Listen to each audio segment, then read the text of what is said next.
नमस्कार, आप देख रहे हैं आपका अपना चैनल भिवानी हलचल और खबरों के संग में मैं हूं दृष्टि शर्मा। आइए सबसे पहले डालते हैं एक नजर आज की हेडलाइंस पर। भीषण गर्मी और हीट वेव के चलते स्कूलों का बदला गया समय।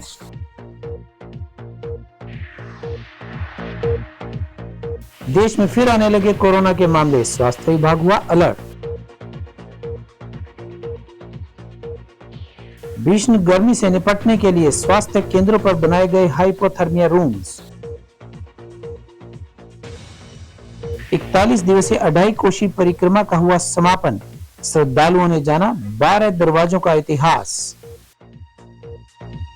बिजली कटों ने उड़ाई लोगों की नींद, एसडीओ से मिले ढाना रोड क्षेत्रवासी। और अब खबरें विस्तार से। भीषण गर्मी और हीट वेव के चलते भिवानी में भी स्कूलों का समय बदला गया है। नया शेड्यूल सरकारी और निजी दोनों स्कूलों पर लागू होगा। इस संबंध में जानकारी देते हुए जिला शिक्षा अधिकारी सुभाष भारद्वाज ने बताया कि उनके पास कुछ स्वयं सेवी संस्थाओं से और प्रिंसिपल सिवानी, लोहारू व राजस्थान से लगते अन्य इलाकों से बार-बार शिकायत प्राप्त हो रही थी कि बढ़ती गर्मी को लेकर बच्चे बहुत ज्यादा परेशान हैं। उन्होंने सभी स्कूल संचालकों से कहा है कि जो भी स्कूल इन नियमों की अवहेलना करता है तो उसके खिलाफ अनुशासनात्मक कार्रवाई की जाएगी। भीषण गर्मी के चलते स्कूलों का समय परिवर्तन किया गया है। जिला शिक्षा अधिकारी श्री सुभाष चंद्र भारद्वाज ने इस बारे में डीसी से बातचीत कर फैसला किया है कि सप्ताह भर गर्मी का मौसम जोर पर रहेगा। इस दौरान गर्मी से बचाव के लिए स्कूली समय में बदलाव किया गया है, जो कि सुबह 7 बजे से दोपहर 12 बजे तक का रहेगा। इसमें 747 प्राइमरी स्कूल, 63 हाई स्कूल और 139 सीनियर सेकेंडरी स्कूल्स हैं। इनमें निजी व सरकारी दोनों स्कूलों के लिए यह नियम लागू रहेंगे। उन्होंने बताया कि अगर गर्मी और हीट वेव ज्यादा बढ़ती है तो बच्चों की सेफ्टी को ध्यान में रखते हुए उच्च अधिकारियों की तरफ से जो गाइडलाइन होगी उसकी अनुपालना की जाएगी। दूसरी ओर उन्होंने बताया कि अनेक स्कूल्स में अध्यापक समय पर न आने की शिकायतें मिल रही थी और इस पर कार्यवाही करते हुए कई स्कूलों का औचक निरीक्षण किया गया तो एक स्कूल में 19 अध्यापक समय पर गैर हाजिर मिले, जिस पर तुरंत प्रभाव से नोटिस जारी किए गए और उनके स्पष्टीकरण आने के बाद ही उनके 1 दिन का वेतन जारी किया जाएगा। वहीं उन्होंने सावधानी के तौर पर कहा कि धूप में निकलने से पहले सिर पर कपड़ा ढक करके चलें, बच्चों को पानी पिलाते रहें और ORS घोल के पैकेट भी साथ में रखें। स्वयंसेवी संस्थाओं से और कुछ प्रिंसिपल से, इधर सिवानी, लोहारू और ये अपना बॉर्डर का इलाका राजस्थान का, बार बार शिकायत प्राप्त हो रही थी कि जी बच्चे है ना बहुत परेशान है गर्मी में, पानी भी नहीं आता वहाँ, पानी की कमी राजस्थान से लगते हुए और कुछ इधर सुना। तो मैंने उन हेड से बात की थी, तो मैं भी बॉटल एनकरेज करो, बॉटल लेके आए। बोला जी बॉटल लेके आते हैं बच्चे पानी की, पर तो 10 बजे तक वो पानी भी खत्म हो जाता है। तो फिर माननीय उपायुक्त महोदय से मेरा बातचीत हुई, तो कुछ जिन्होंने पहले ही 7 से 12 स्कूल कर दिए थे, तो डीसी साहब से बात करने के बाद हमने ये डिसीजन ले लिया कि भी सप्ताह भर की बात है, तो सुबह 7 से लेके 12 तक बड़े बच्चे रहेंगे स्कूल में और छोटे बच्चे जो डबल शिफ्ट के हैं, 3 ही स्कूल हैं, वो शाम को 3 से 6 रहेंगे। और उसमें मैंने कहा ORS को गोल्ड स्कूल में रखेंगे, सिर से सूती कपड़े सिर को ढक के वो धूप में निकलें, अगर उनको निकलना पड़ता है तो पानी की व्यवस्था, पानी पिला के उनको भेजें। तो बच्चे की सेफ्टी, सिक्योरिटी और गर्मी के लू को देखते हुए हमने सुबह 7 से 12 माननीय उपायुक्त महोदय से विचार विमर्श करने के बाद ये टाइम बदल दिया तभी, क्योंकि गर्मी तो है ना इतनी है और यहाँ भिवानी में खासतौर पर पानी की ज़्यादा दिक्कत है। तो उसको देखते हुए तो हमारे 747 प्राइमरी स्कूल हैं जी, 98 मिडिल स्कूल हैं, 63 हाई स्कूल हैं और 139 सीनियर सेकेंडरी स्कूल्स हैं। और ये सभी पे लागू होगा, प्राइवेट भी सरकारी भी, सभी स्कूल। तो देखो ऊपर हायर लेवल पर डिसीजन होता है ऐसा, तो अगर ज़्यादा लू चली, ज़्यादा खतरा हुआ बच्चे को, तो वो उच्च अधिकारी इस बारे में कोई डिसीजन ले पाएंगे। चाइल्ड राइट प्रोटेक्शन में सभी के पास गाइडलाइंस हैं, RT एक्ट की गाइडलाइंस हैं, तो वो तो बच्चे की सेफ्टी सिक्योरिटी तो पहली बात है, ताकि वो अच्छे से पढ़ सके। उसमें भी अगर कोई इस तरह की शिकायत आए तो उस पर भी हम पूरा तवज्जो देंगे, बच्चे मन से स्कूल में आए और पढ़े। वो देश में कोरोना के मामले फिर आने लगे हैं। मुंबई में कोविड से 2 की मौत इसकी ताजा जानकारी है। हालांकि हरियाणा में फिलहाल तक कोई भी केस सामने नहीं आया, लेकिन प्रदेश का स्वास्थ्य विभाग पूरी तरह से अलर्ट मोड पर है। एक बार फिर कोरोना की दस्तक से मुंबई में कोविड से 2 लोगों की मौत की खबर आई है। हालांकि हरियाणा में फिलहाल ऐसा कोई केस नहीं आया है। भिवानी के स्वास्थ्य विभाग की बात करें तो स्वास्थ्य विभाग पूरी तरह से तैयार है। अस्पताल में तमाम सुविधाएं उपलब्ध हैं। सिविल सर्जन ने सावधानी के तौर पर कोविड नियमों की अनुपालना करने की सलाह दी है। कोविड से मुकाबले के लिए सीएमओ डॉक्टर रघुवीर सांडिल ने कहा कि ज्यादा पैनिक होने की जरूरत नहीं है। सोशल डिस्टेंसिंग बनाए रखें, हैंड वॉश करते रहें, भीड़ भाड़ वाले क्षेत्र में न जाएं, मास्क लगाएं। ये 4 मंत्रों का प्रयोग करने की बात उन्होंने कही। उन्होंने कहा कि हरियाणा में फिलहाल कोई केस नहीं है, फिर भी किसी को चेस्ट सिम्प्टोमेटिक है तो वो लैब में जांच करवाएं। अस्पताल में तमाम सुविधाएं उपलब्ध हैं तथा स्वास्थ्य विभाग पूरी तरह से अलर्ट मोड पर है। अभी पूरे हरियाणा में अभी तक कोई भी कोविड का केस नहीं है, तो मैं आपसे सबसे प्रार्थना यही है, कोई भी पैनिक ना बनाए, लेकिन हमें सावधानी जरूर बरतनी चाहिए कि 4 जो मंत्र थे कि हम मास्क लगाएं, हैंड वॉशिंग करें, सोशल डिस्टेंस रखें, भीड़ भाड़ इलाके में ना जाएं। जो हमारे चेस्ट सिम्टोमेटिक जो पेशेंट को होता है उसमें कोविड का टेस्ट करवाएं। तो इसके लिए जो हमारी भिवानी की जो तैयारी है, हम जो भीड़ भाड़ इलाके एरिया में मास्क की हम कहते हैं कि आप मास्क पहन करके आएँ और कफ एटिकेट्स का प्रयोग करें। कफ एटिकेट्स में होते खांसते छींकते टाइम में आप उसको हैंकी लगाएं, एल्बो बैंड्स में करें, ताकि उसकी जो छींकें हैं बाहर दूर तक ना जा करके एयरसोल के माध्यम से वो फैलाने का कार्य ना हो सके। तो ये जो जानकारी है इसमें पहले भी लोगों ने काफ़ी सहयोग किया था और मैं आशा करता हूँ कि ये कफ एटिकेट है, सोशल डिस्टेंस है, मास्क लगाने की प्रक्रिया है और हैंड वॉशिंग है, ये बहुत ज़रूरी है। तो ऐसे अगर फिर भी कोई किसी को इन्फेक्शन हो जाता है, गला खराब है, छींकें आती हैं, बॉडी एक है, तो उसमें आप टेस्ट जरूर, डॉक्टर की सलाह जरूर लें। राजस्थान का सिंहधार कहे जाने वाले भिवानी जिले में इन दिनों तापमान 42 डिग्री के पार है। भीषण गर्मी व हीट वेव से बचने के लिए स्वास्थ्य विभाग ने आमजन से सावधानी बरतने की सलाह दी है। साथ ही सभी आईएमए डॉक्टर्स व एमओ एसएमओ को निर्देश जारी किए हैं। वहीं सिविल सर्जन रघुवीर शांडिल्य ने बताया कि भीषण गर्मी के चलते विभाग ने एडवाइजरी जारी की है। सिविल सर्जन डॉक्टर रघुवीर सांडिल ने बताया कि भीषण गर्मी के चलते स्वास्थ्य विभाग ने एडवाइजरी जारी की है। 11 बजे से 3 बजे तक घरों से बाहर न निकलें। उन्होंने कहा कि जरूरी काम हो तभी घरों से बाहर निकलें और जब निकलें तो सूती कपड़े से अपना सिर ढक कर निकलें। उन्होंने गर्मी से बचाव के लिए ठंडे व तरल पेय पदार्थ और ORS का घोल पीने की सलाह दी। उन्होंने कहा कि यदि फिर भी कोई मरीज आता है तो सभी स्वास्थ्य केंद्रों पर हाइपोथर्मिया रूम्स बनाए गए हैं जिनमें कूलर की सुविधा उपलब्ध है। उन्होंने कहा कि गर्मी से निपटने के लिए हर तरह की सुविधाएं उपलब्ध करवाई गई हैं। दी है कि भाई जो गर्मी का जो समय होता है खासकर 11 से लेकर के 2:30-3 बजे तक, उसमें हम बाहर ना निकलें। बाहर निकलना ज़रूरी काम हो तो निकलना पड़े तो अपने शरीर को ढक के रखें और ज़्यादा से ज़्यादा हम फ्लूइड डाइट लें। फ्लूइड डाइट में आप तरल पदार्थ है, लस्सी है, शिकंजी है, नींबू पानी है, ORS का पानी है, ये ज़्यादा से ज़्यादा उनका सेवन करें ताकि डिहाइड्रेशन ना हो। फिर भी अगर ज़्यादा हमने IMA के और हमारे जो डॉक्टर हैं फील्ड पर, उनमें सभी को दिशा निर्देश दिए हैं कि अपना एक कमरा, एक हाइपरथर्मिया रूम बनाएं जिसमें AC की सुविधा हो तो AC का लगाएं और कूलर हो तो कूलर की सुविधा लगाएं। आइस पैक लगाएं, जरूरत पड़े तो कोई मरीज आता है तो उसको सारी सुविधा मिले और उसको हमने सेंसिटाइज भी कर रखा है। तो ऐसी कोई दिक्कत नहीं है कि हमारे भिवानी में, लेकिन हमारा भिवानी का एरिया जो है राजस्थान के लगता हुआ है और काफ़ी टेम्परेचर है, तो हमने एडवाइजरी के लिए सभी SMO को MO को दिशा निर्देश दे दिए। आस्था और श्रद्धा के प्रतीक के तौर पर हनुमान जोड़ी मंदिर धाम व युवा जागृति एवं जन कल्याण मिशन ट्रस्ट द्वारा बाल योगी महंत चरणदास महाराज के नेतृत्व में हनुमान जन्मोत्सव से शुरू की गई 41 दिवसीय 2.5 कोसी यात्रा संपन्न हो गई है।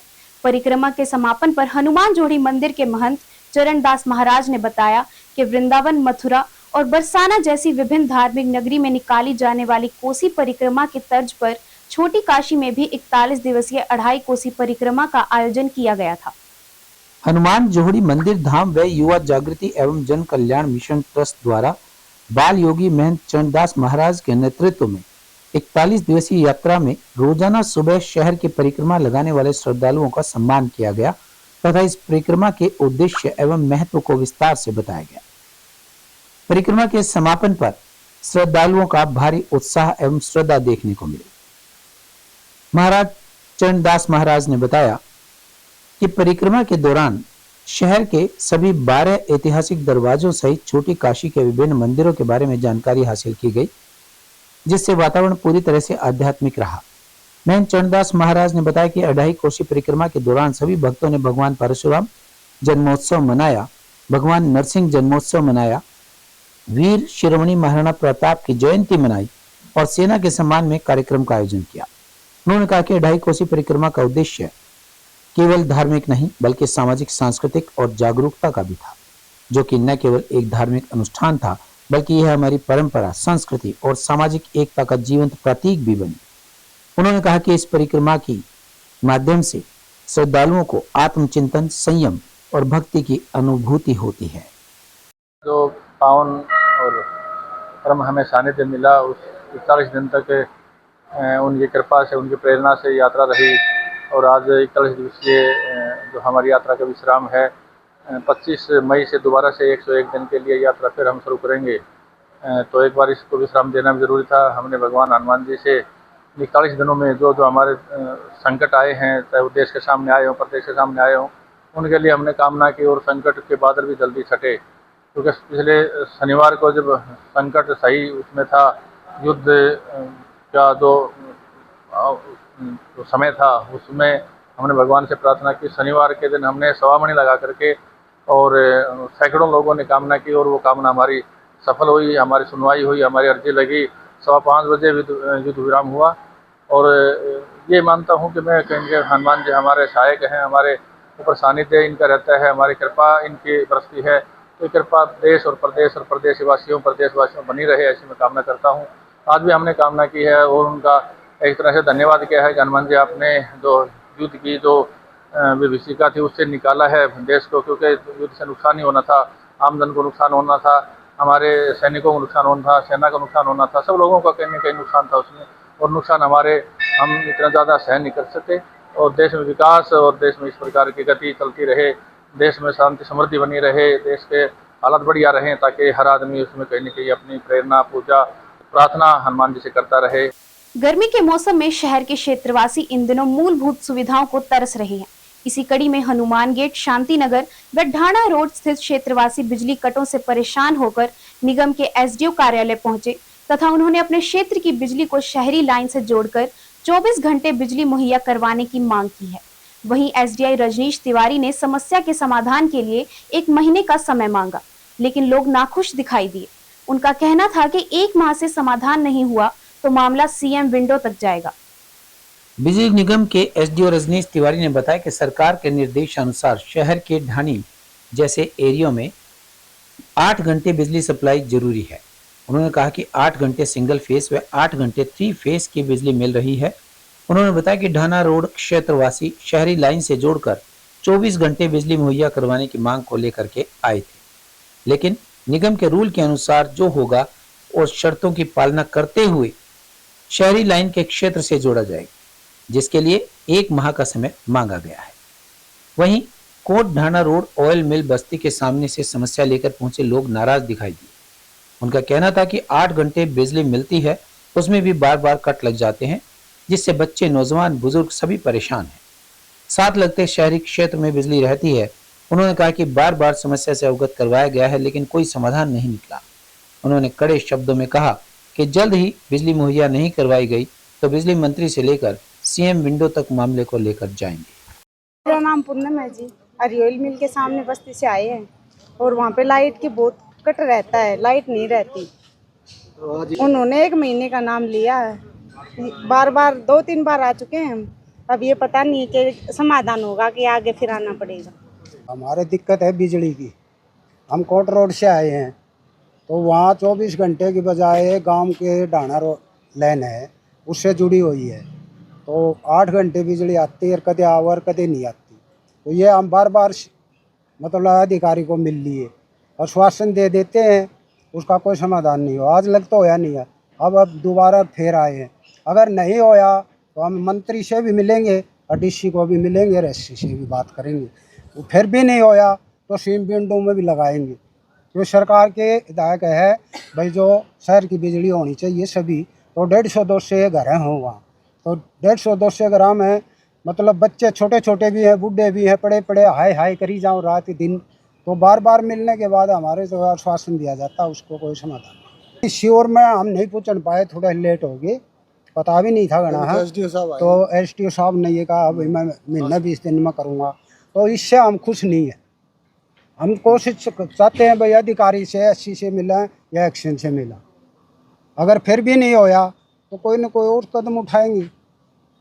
मेरा नाम मनोज है, मैं अरियल मिल से बस्ती से आया हूं और हम आज लाइट के लिए आए थे जो हमारी डाना AP में जोड़ रखी है। ये खेतों वाली लाइन है, बिल्कुल ही 10-12 घंटे आती है और इसमें भी कट होते हैं। मेरे को ये आश्वासन दिया है कि मैं 1 महीने में हम जाके इसको देखेंगे और करवाएंगे। हमें कोई अच्छा इसमें समाधान नज़र नहीं आ रहा। वो कह रहे हैं कि एस्टीमेट बनाएंगे और एस्टीमेट के हिसाब से आपकी लाइट करवाएंगे। ऐसा होना चाहिए था, क्योंकि हमारे साइड वाली कॉलोनी में दोनों में शहर वाली लाइट चल रही है और हमारे जो 2 ट्रांसफार्मर हैं वो भी अभी खेतों वाली लाइन पे हैं।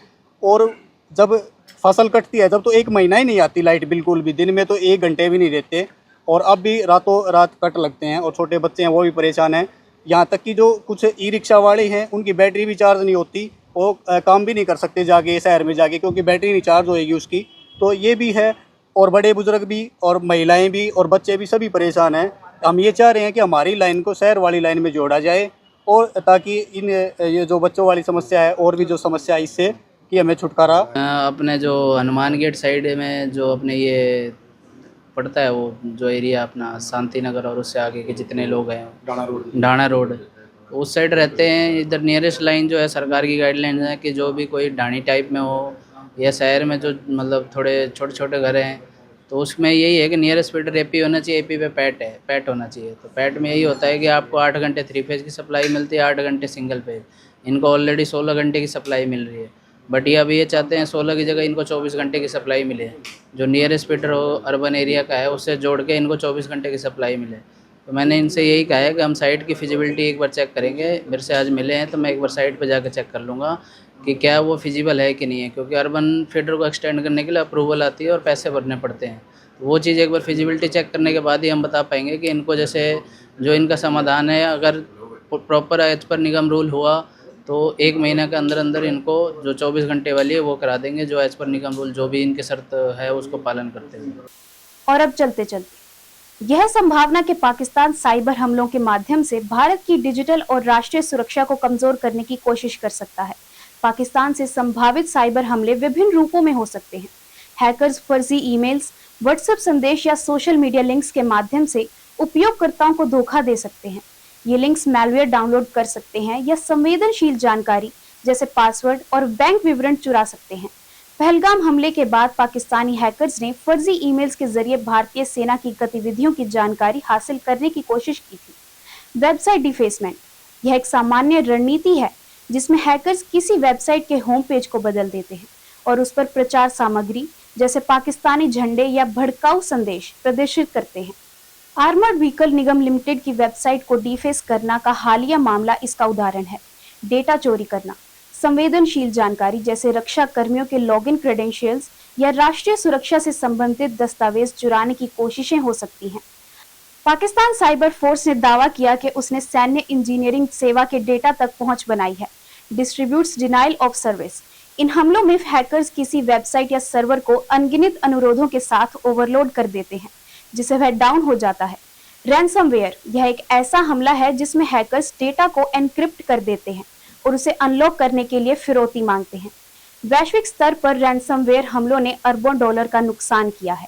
इन हमलों के प्रभाव व्यापक हो सकते हैं।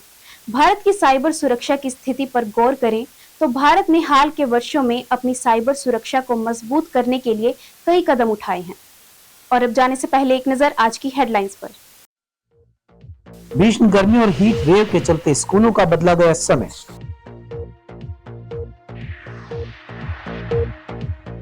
देश में फिर आने लगे कोरोना के मामले, स्वास्थ्य विभाग हुआ अलर्ट। भीषण गर्मी से निपटने के लिए स्वास्थ्य केंद्रों पर बनाए गए हाइपोथर्मिया रूम्स। 41 दिवसीय 2.5 कोशी परिक्रमा का हुआ समापन। श्रद्धालुओं ने जाना 12 दरवाजों का इतिहास। बिजली कटों ने उड़ाई लोगों की नींद। एसडीओ से मिले ढाना रोड क्षेत्रवासी। अब मुझे दीजिए इजाजत और देखते रहिए आपका अपना चैनल भिवानी हलचल।